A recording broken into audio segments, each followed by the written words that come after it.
Have you told your friends that you see ghosts? Oh, absolutely not. Gina Rodriguez returns in Not Dead Yet. I'm back, baby! Who is up? Oh, she's the obituary writer. And Brad Garrett joins the brilliant ensemble cast. Titan, Maverick, Titan of all Mavericks. These are all words used to describe me.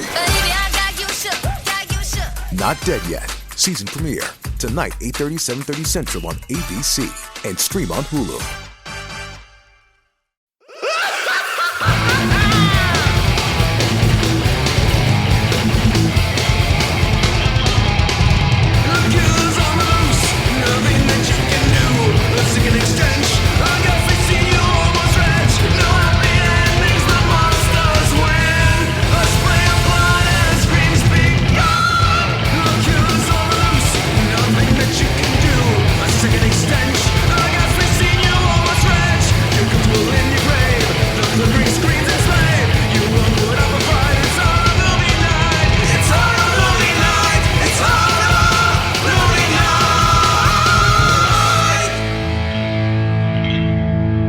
In 1987, a man had a vision for a movie that he felt needed to be made. This man developed the story, wrote the screenplay, produced and directed this film, and what we are presented with now is 1988's Scarecrows. What went through this man's mind, we may never know, but we are left with a lot of questions. Why? For what reason? Does intelligent life exist in the universe? If this film is any type of representation, then no. Sadly, it does not. Especially not here on Horror Movie Night. Which one of you picked this movie? I need to know. 100% me, buddy. Yeah, this was... Well, I mean, it was my pick, but Matt and I commiserated about how this movie is fucking ridiculous, and we needed to talk about it. I championed it. Yeah. Yeah, But- Matt reminded me that I had been wanting to do this, because I was like, you know what? I don't know what I want to do for my Halloween or my October pick. And he was like, well, I had this thought, and he started talking about it a couple, like, was it like 6 weeks ago or something like that on the podcast? I was like, nope, don't say anything. I'm going to pick it in October. Yeah. So we're talking about Scarecrows. It was picked by Scott, which is a movie that is really long and large. You know what? Actually, I kind of knew that you were not going to like this, Adam, because it has the exact same pacing as Pumpkinhead. It does. It's really long. This makes me like Pumpkinhead a lot more. Well, you know what? My job here is done, friend, because that was all I was hoping for. So I'm going to do a quick, 2 or 3 sentence synopsis, and then we're just going to fire through this. So basically, it's about... Should we talk about the spots where you're supposed to fast forward? Or just leave that to the imagination? We'll leave that to the imagination, because the movie can really be summed up in just a couple sentences. Yeah. It's about a group of people, military people, who've stolen a ton of money. One of them goes rogue and lands in a field with some scarecrows, and they go after him to get the money and are killed off by the scarecrows. And the only person who survives is the pilot's daughter and her dog. That's the whole movie in a nutshell. It takes, depending on what version you watched, 79 minutes or 83 minutes to tell this story. So the first thing I want to talk about is the opening scene, where there is nothing but 2 straight minutes of backstory being told in a news report that probably saved this production a couple $1,000 and a few days on set. Well, then they would have had to have 3 sets instead of 2 sets. They would have had to have some sort of bank set or some other set, an airport, anything. But the thing is that I kind of appreciate the fact that this movie is so shoddy, because really, I mean, yes, turn this movie into a 30-minute movie and you're not missing the other hour and 10 minutes. I mean, this movie is literally an hour and 40 minutes, and it's way too long. No, it is way shorter than that. It feels Are you serious? long. The unrated, uncut, extended edition is 83 minutes long. And there's the outro scene, which again does newsreel over the shot of the Scarecrow, and then it goes into the full-on credits. So take about 6 minutes off those 83 minutes. You're looking at an hour and 15-minute tops movie. This is the Chucky Band presents Scarecrows movie. So let me explain why I like this movie, because there are so few killer Scarecrow movies out there, and even fewer of them are even watchable. So we're left with like 3. Yeah, it's And- like this, Dark Knight of the Scarecrow, and one other one that I've yet to discover. Yeah, basically, yeah. I haven't even watched Dark Knight of the Scarecrow. I've heard good things, but I mean, there are sci-fi original movies about scarecrows. Actually, I'm going to pick a movie in the spring that's kind of like a scarecrow movie, but it's supposed to be in the springtime, which is just ludicrous. But anyway, we'll get to that in a couple months. In any case, I picked this because I think that the fact that the concept, because it's kind of got this high concept to it, but they don't explain a whole lot of it, so does that even count as high concept? But I feel like the concept of this movie rules. Killer scarecrows that stitch you up with hay and make you this immortal killing machine. You just can't be killed, like even if your head's cut off. And there's also a little bit of Jacob's Ladder going on in here, where it's like, do you know if you're dead?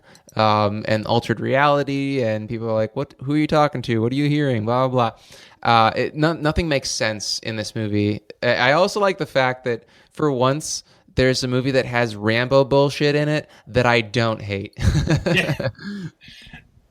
So I will say that the parts in this movie that involve the scarecrows, I fucking love, except for, and this is super disappointing, but like the main scarecrow for the bulk of the movie is the shoddiest looking one in the entire. Oh yeah, this is like $100,000. That's what I was about to say. I was like, I love the design of the scarecrows, but just not the scarecrow monsters. Like the actual scarecrows that are in the movie. Like when they're walking around and they're all set up over the set, and they're like, man, there's fucking scarecrows all over the place. I'm like, those things look pretty dope. And then one of them like jumps up and kills somebody. I'm like, that's a dude in a mask. I can see his skin underneath the fucking, like in the eye holes of the mask. What the shit? So we got to give credit where credit's due, though. The night vision goggle scarecrow thing is fucking awesome. Like, it's the best looking scarecrow in the whole movie. Yeah, because it's 2 color. Yeah, it's only in it for about 30 seconds, but he's awesome. Yeah. So we have to talk about the fact that the girl who's supposed to be a teenager is obviously in her 30s. She's also dressed like every girl on Instagram right now, which is super depressing for me because modern fashion just looks like garbage. Like, it's so bland. It's like, okay, you have this cream shirt with 2 buttons and no sleeves and a flannel and mom jeans and then some like white high tops. That's what you're going with as like fashion nowadays. It looks like crap. Don't do it. But let's start calling it the scarecrow look. I mean, we can try, but I don't think that's really going to catch on. So we're trendsetters in the fashion world. We can do what we want. Yeah, did you see us at Monster Mania? So one of the worst. I mean, we look at a lot of bad special effects in horror movie night, and we're getting up there in our numbers. And the grenade explosion outside of the plane. Oh my god, I wrote it down. That is some fucking top-notch bad CGI right there. That just looked like somebody shot a Roman candle at it. It's fucking awesome.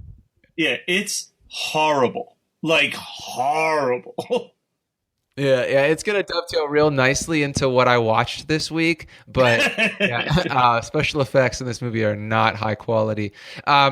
So I do kind of like the fact that this is very... you know that Chaucer story about like the 3 guys that steal gold and then kill each other because they're greedy? Yeah. It's like I feel like the writers of this movie wanted to do that, but with killer scarecrows that turn people into monstrous puppets full of money and hay, or straw. But they just aren't intelligent enough to blast that idea out of their brains and onto celluloid, so they just kind of came up with this. So I don't know, but they the second worst part about this movie, beyond the shitty CGI in the plane, is the fact that there's so much ADR like mental thought, you know, like people talking in their, like they're just talking to themselves in their brains. It's their train of thought that's been 80 yard and them just like looking around the set with googly eyes like, oh. That's The like worst- half this movie. It's better than when they talk out loud. When the guy who goes rogue is dangling from a tree and he goes, "What happened? Where am I? Yes. I heard my grenade go off." Was that his? I think that might have been train of thought, man. That was in his head. That was in his head as well. He was not talking out loud because it's the 5-minute opening and the guy betrays his friends and jumps out of the plane, and then you have a solid 10 minutes of him just wandering around going, "Oh, I'm in the jungle. There's a lot of scarecrows around here. Where'd that money go? Oh, yeah, it's over by those 3 crosses. Oh, well, there's the money. There it is. It's right there." Like, Also, doesn't he like only have one bag of money, and they're all trying to kill each other over a bag of money, like one bag of dollars? he has a chest that's full of those smaller bags of money because when he starts right before he gets killed by the scarecrow, he ditches the chest, he reaches into it and grabs like 3-4 of the bags out of it. And then he like was trying to give it back, like, "You want the money? Here you go, take it." Yeah, it's so stupid. And they're all still in radio communication with each other as well. And they're like talking to each other over the radio. So it's again, like you were talking about how they were fucking sort of fucking with your reality as to like what's real and what's not real. I don't 100% know if that was supposed to be on purpose or not, because the guy had his own voiceover, but also like a lot of radio chatter was going on, and I was like, who the fuck is talking to who right now? Yeah. So I think that we're around the 30-minute mark now, especially if you're fast forwarding. And I fast forward the hell out of this movie. This is my third watch, and I fast forward through it every time. I've never made the mistake of watching it at just 1x. But Well, I mean, I'm sure Adam and I both did. Unfortunately. Yeah, I watched it 1x. Adam, you should know better than to watch something like this at 1x. There's nothing to be. There's nothing Someone's lost. got to have integrity on this show. But I'm the one who picked it, and I'm telling you, you didn't miss anything. So there's a line in here that just shows the quality of dialogue that we're dealing with, and it's possessed by demonic demons. That's a legit line in this fucking film. It is so bad. This is one of those movies where I think that if we could cut it down to like a 40-minute watch and just have little bits of exposition where if you watch it with a group of people, you've seen it before, you know the storyline, you can give them the stupid exposition that they're missing in like 2 sentences, and they don't have to watch 10 minutes of a dude walking around a cornfield for no reason. You could have a really good time watching this movie because it's Demon Wind level weird when it's good, but it's like super, super slow otherwise. But then there's immediately after that demonic demons line, the female soldier, I didn't really catch anybody's names. Roxanne. Okay, Roxanne.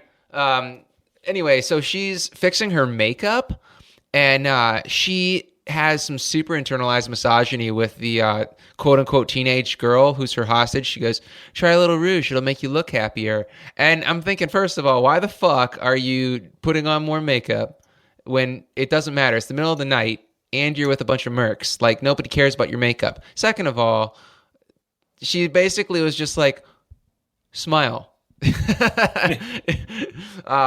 But those parts are the most human things that happen in this movie, and then the rest is just fun ridiculousness. Where like, why would you react with anger if you got douched with human blood and guts from the tree? The guy's like, "Motherfucker, I'm gonna kill you," but he just got like sprayed with somebody's blood and guts, and he's like, "Oh, he must have killed a goat and put the guts up in the tree." So there's a lot of like tell but don't show. There was one line. You remember in the house? There's like 3 pictures a picture of these 3 old dudes, right? Yeah. Well, at one point they find one of the scarecrows sewing on a guy's hand. Like he's killed the guy and he chopped his hand off, and then he's sewing it onto himself. And if you look at the picture of the 3 old dudes, the one in the middle is missing a hand. So there's just this like throwaway line that's like, they took his hand and they're like, they used it like he was sewing it back on. I saw the picture back at the house. It must be those three guys from the pictures live, like, are they the Scarecrows?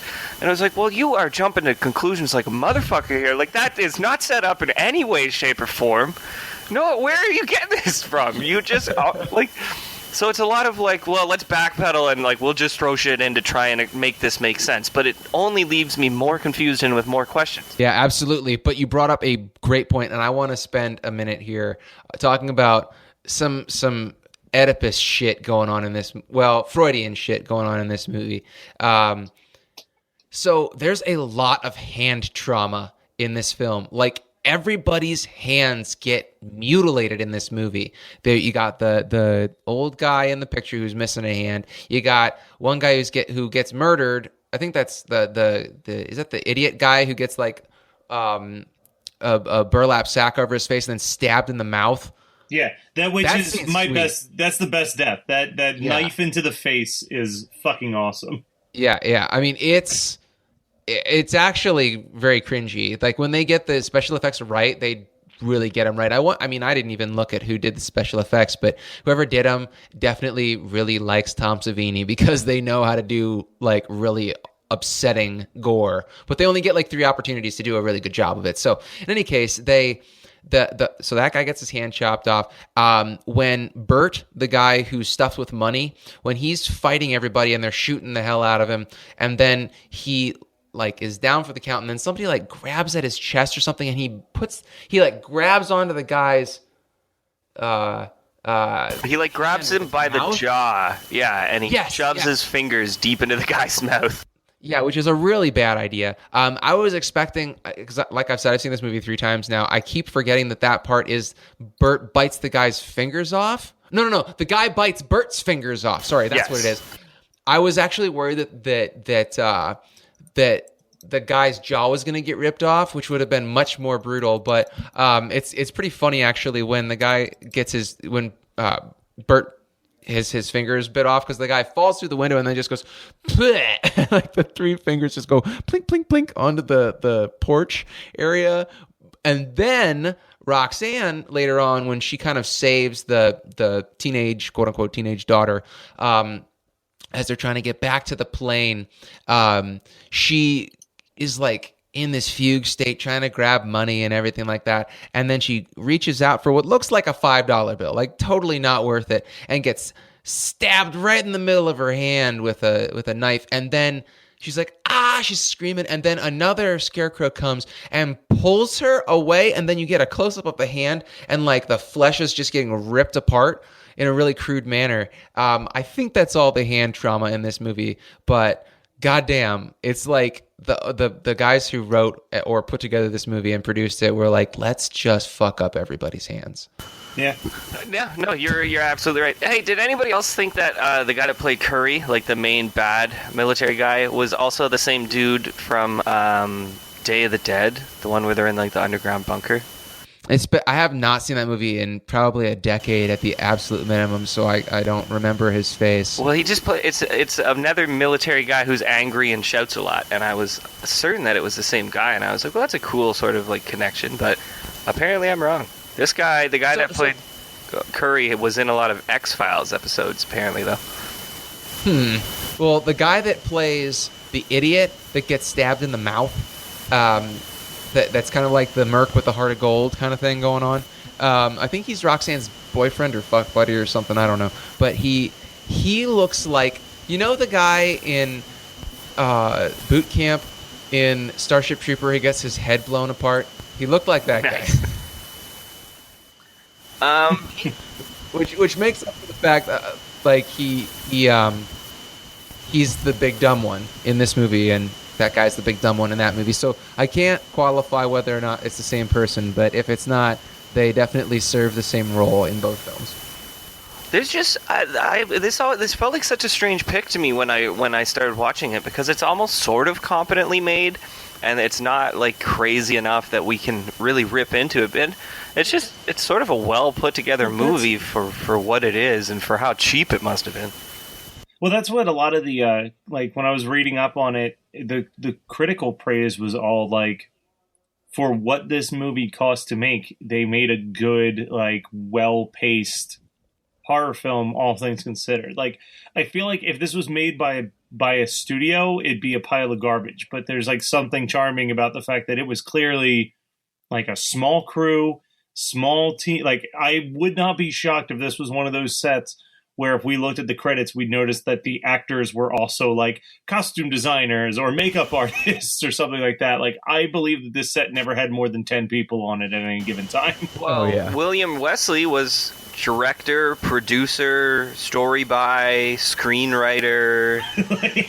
So this is a real passion picture for anybody who cares to watch That's it. what I'm thinking. And also, before this, he had an acting role as being a go-go dancer in a Janet Jackson video. That was his big breakout into Hollywood. But yeah, he's just a Cuban guy who really fucking wanted to make this movie. I don't know, whatever, man. That's your passion. Like, fuck. Like, do they have like cornfields that need scarecrows in Cuba? That's the thing. We saw the big dumb oaf guy come back with a thing of corn, but all those scarecrows were just set up like in the jungle, and it's like, what are you protecting? There's no what are birds trying to eat around here? Well, corn. Yeah. You saw the one guy eating that ear of corn that was somehow still fresh. We never saw like a corn field, really. Yeah, we never saw a cornfield. Yeah, you know, that's what this movie needs. Is it needs to be? That's what I need. All right, I need a monster movie that's Children of the Corn with fucking scarecrows, because that's what my life is missing, and that's what this movie is. Just kind of like the shitty, like, never there, doesn't call me in the morning boyfriend kind of, you know, just placeholder. That's what this movie is. So I've got, let's see, 3 things that I have written down that we haven't talked about yet that I want to mention. One is that the musical score to this film is very oboe heavy. It really is. I really would. You know, I wouldn't call it a soundtrack or a score. I just think it's random sounds. There is an overwhelming amount of dog death fake-outs throughout the movie. Yes, and I was like, yes, the dog's gonna make it. Nope, the dog makes it until that stupid voiceover at the end. Bullshit. Yeah, and then the final one is yet another movie with the old talking head in a fridge bit. What am I? Well, that's the Jacob's Ladder part of this movie to me. Which, I mean, I think that Jacob's Ladder was later, but this movie definitely has some of the Tim Robbins had fucked up from. They've got some of like the fucked up from Nam kind of feel going on. Let's say it's more like a house than Jacob's Ladder. Yes, yeah. Were you in the shit? Yeah, I was deep in the shit. Me and Robert Zadar over here, we were deep in the shit. Right. By the way, you guys have anything else? By the way, dog did not die. They just said that the dog tried to attack them, and so they tranquilized it. Did not say that they killed it. It said dog was put down, right? No, they said tranquilize. Well, I think that what they really meant, and they're just not smart enough to use the correct word, is euthanized.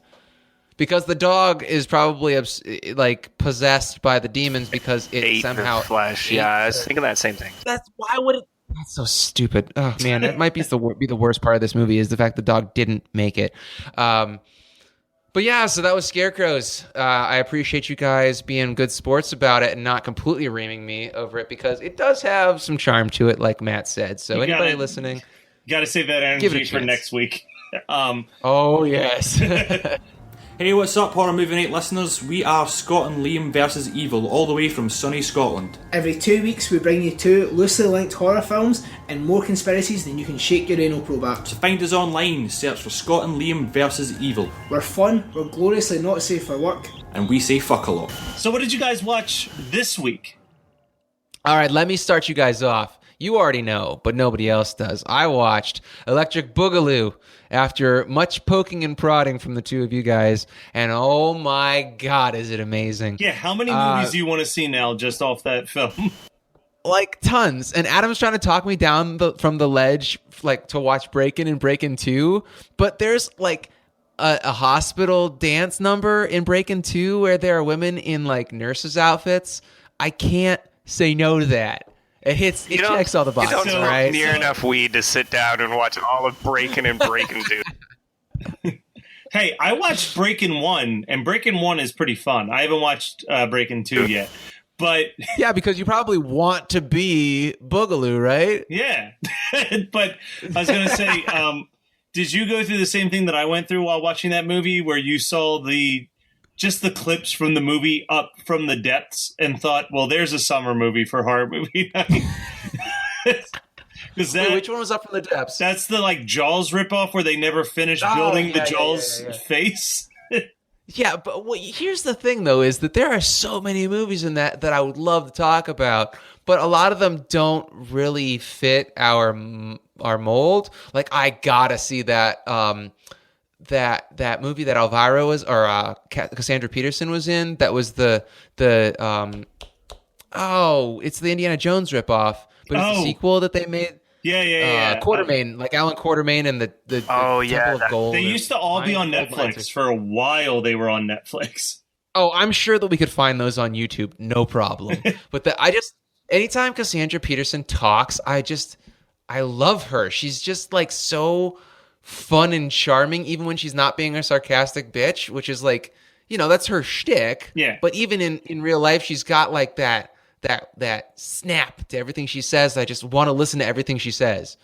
So yeah, I'm gonna watch that one for sure. I will say that I do think that that's the best of the three, but I do really recommend their other two documentaries as well. The Not Quite Hollywood and Machete Maidens Unleashed. It's very similar premises, just focusing on countries' exploitation films instead of Canon's exploitation films.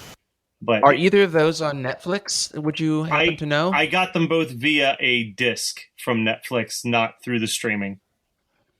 Okay, I think maybe Machete Maidens was on. Yeah, it's no longer on Netflix, but it might be on Shudder. Because Shudder seems to do this awesome thing where, they have a good amount of documentaries on there for being a smaller service, but they also, I think that they're really good about they take all the shit that comes off Netflix and they share it, or that they present it. So, Machete Maidens isn't on Shudder. I'll probably have to get it on like Amazon Video or something like that. But that's definitely the next one that I'm going to watch. Yeah. Anything else that you watched? I have other stuff, but here's one thing I'll mention. We watched The Defenders. It wasn't that great. Yeah, I've been hearing that it starts off strong and then it just falls apart after like 2 or 3 episodes. Yeah, it's pretty good for the first 4 episodes, but it's like 8 episodes long. It's actually worse than Iron Fist. And here's the thing: is that there are some really sweet fight scenes in the first couple episodes. When all the Defenders get together, I think it's the 2nd or 3rd episode, they have a really sweet fight.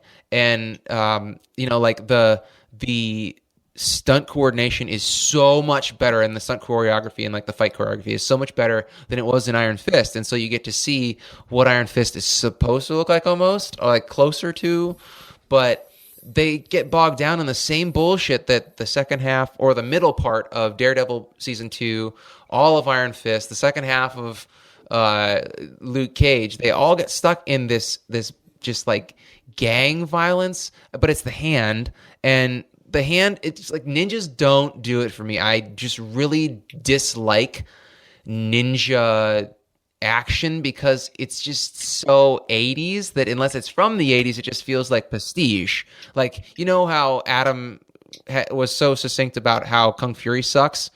It's like that. It's just like it feels really phoned in. So, ninjas, it's got to be Foot Clan or nothing. Yeah. Oh, by the way, we watched we were watching the first 10 minutes of the first episode, and I'm explaining to Megan what happens in Iron Fist because I wasn't going to make her sit through that whole season. And so she's like, "Oh, okay, wait." And I was like, "Man, this is some Ninja Turtle shit." And she was like, "Wait, the Hand? You mean like the Foot Clan?" And I was like, "Well, technically, the Hand was first because Ninja Turtles was like supposed to be a sarcastic take on a lot of the Marvel comics, and she was like, "Oh my god!" And she could not get over that for the rest of the season. Like, Foot Clan, the hand, oh my god, the hand and foot, oh my god. It was very, very cute. So I'm going to jump in here because my What Did I Watch This Week is also built off Netflix specials. I watched two things on Netflix while I was reined in at a Jersey Shore beach house during a big rainstorm throughout most of this weekend. So I watched the Glow documentary. It's about an hour and 15 minutes long, and it's about the actual show Glow from the 80s. I want to watch that. Yeah, it's a fun way to kill an hour and a half. It's very interesting. It's good stuff. What's it called? It's literally, if you search Glow, you'll find it. It's like Glow, the legend of the gorgeous ladies of wrestling, or something like that. The other thing I watched because, well, Adam said that he disliked it, but I promised that I would watch it with my brother. I watched The Wet Hot American Summer 10 years later. And I actually liked it. I didn't love it, but I liked it. But you also had pretty low expectations, right? I went in with low expectations because of talking with Adam. There are moments that I laughed out loud. And then there's like Wet Hot American Summer and like that whole crew, that whole state crew have really gotten this weird thing going on where it seems like more of the jokes now are like super fourth wall breaky, which I'm okay with. So I will talk about two quick things that don't really spoil that much.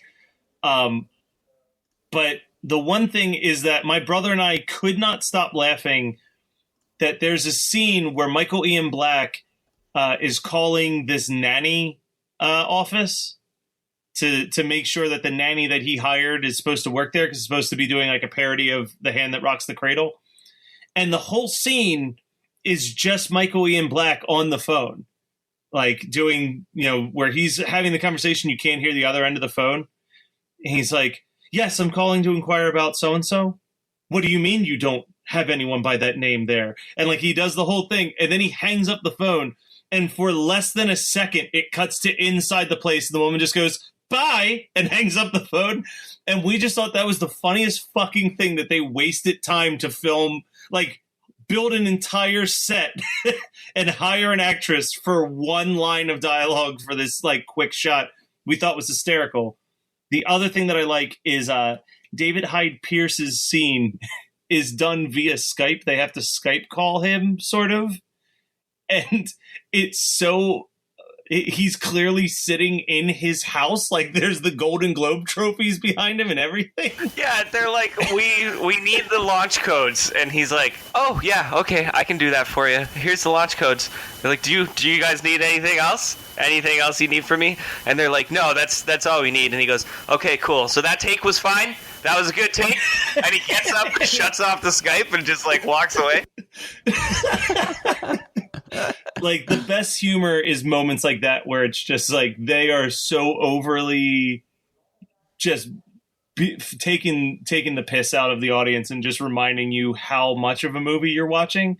The last like 10 minutes is unbearably unfunny though, which really brought me down. That was the whole subplot that really bothered me, was that entire George Bush, Ronald Reagan thing. And I was like, no, fuck off. I hate everything. Yeah, the ending really does kind of shit and piss all over what made the show work. But if you ignore any of the Ronald Reagan, George Bush stuff and just focus on them having their 10-year reunion, it's actually a pretty fun way to kill like 3 hours. Again, I wouldn't go out of my way to watch it, but if you're trapped inside the house due to a rainstorm or something, it's not a bad way to kill some time. All right, well, I watched Guardians of the Galaxy Volume 2. And I still haven't seen it. Yeah, boy. Now, I had been seeing a lot of reviews of people digging into it and complaining about it, and just saying that it's very cliched and this, that, and the other. It doesn't quite capture the spirit. I tell those people to eat a big bag of dicks, go fuck yourselves, because this was fucking awesome. It was a really, really good movie. I agree. It's just so so fun. It's like, why go in there trying to expect more than that? You know? And I mean, they actually did a lot of stuff differently than the first movie. It was a lot more colorful. It was a lot more visually interesting. One or two of the characters did get flanderized a little bit. Like Drax became sort of a one-note sort of joke thing where he was kind of like the laugh track for the audience, and it sort of felt like they were pushing the jokes a little hard. Really, other than that, I don't have any fucking complaints about the movie. I thought it was great. I had a ton of fun watching it. Visually, it was amazing, and I watched like an ultra high like HD Blu-ray copy of it, which is probably the best way to do it because it's a beautiful looking movie. You know, and really, people want to complain about this movie feeling cliche and stuff. The entirety of the first movie was just all about a MacGuffin. It was like, we got to get a super secret rock. That's fuck you. That's cliche, but that movie was still awesome because the characters were great. They got along well. In this one, we get a lot more depth to their characters. We see like weird paternal relationships between everybody and Baby Groot.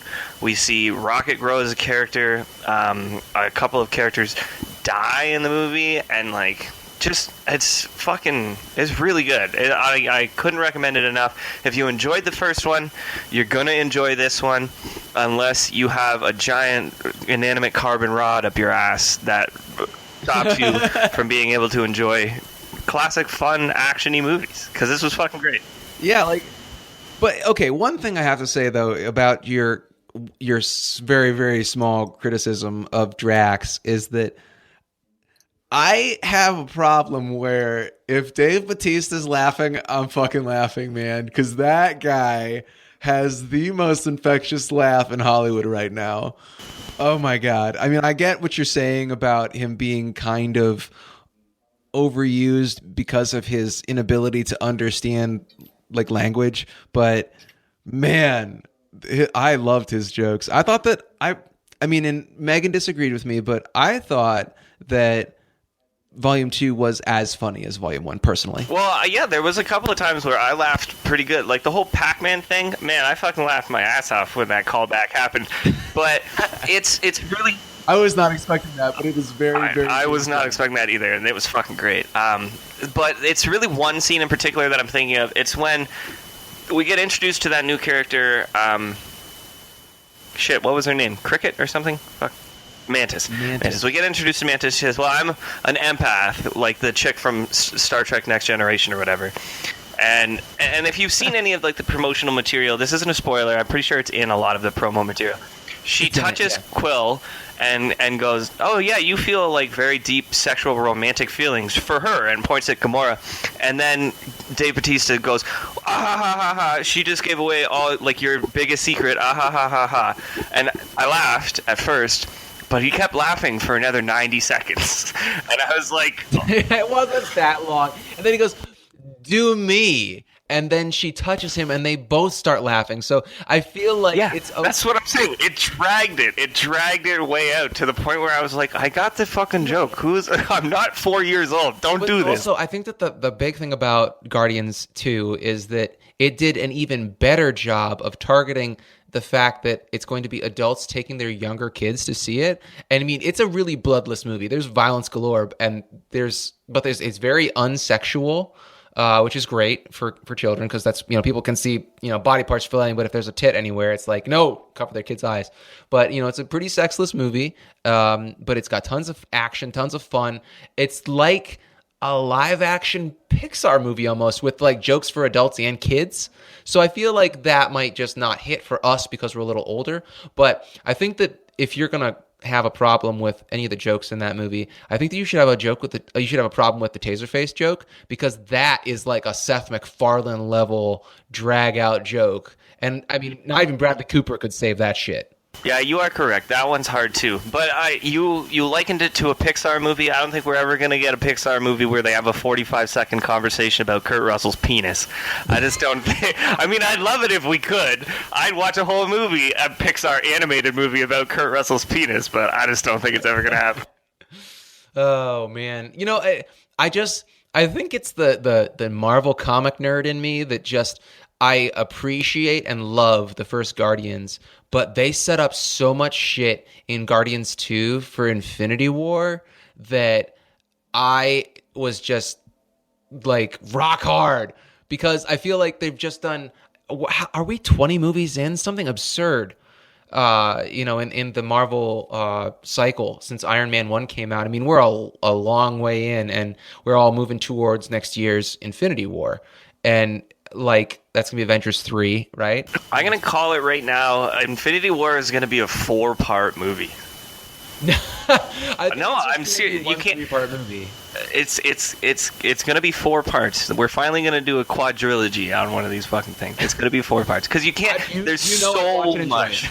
Yeah, we just jerked off James Gunn for the last 15 minutes. It's a good episode of Horror Movie Night. As we should. We're pretty much associate trauma alumni of James Gunn, so we're good to do that. Quick question, Adam. Do you think that Guardians 2 was a more trauma flick than Guardians 1?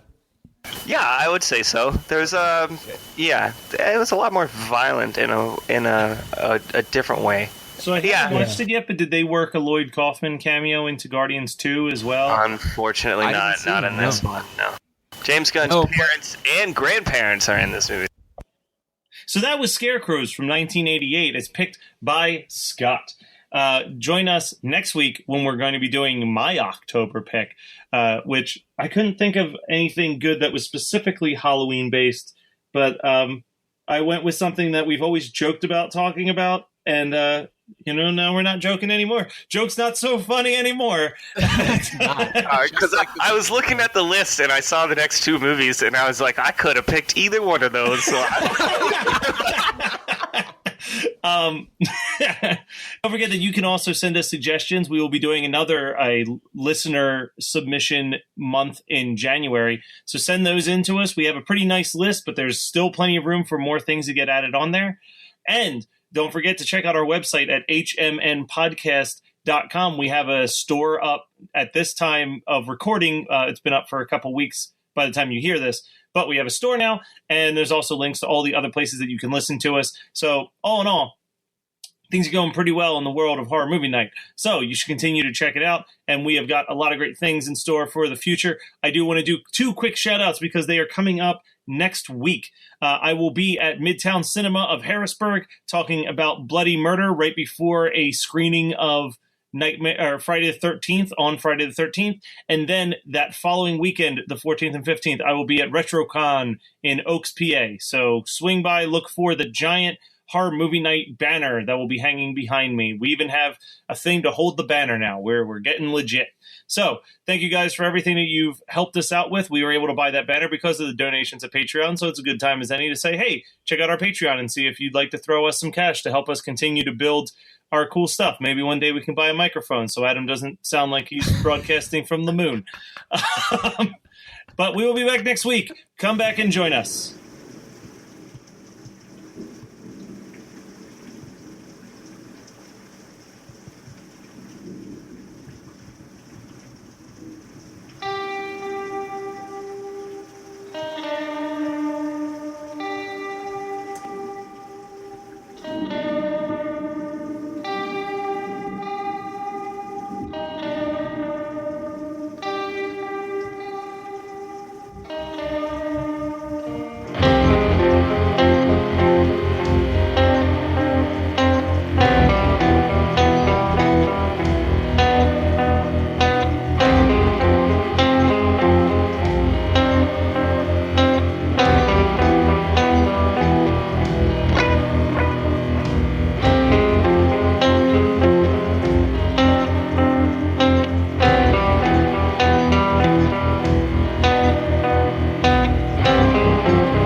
You're listening to the Geekscape Network.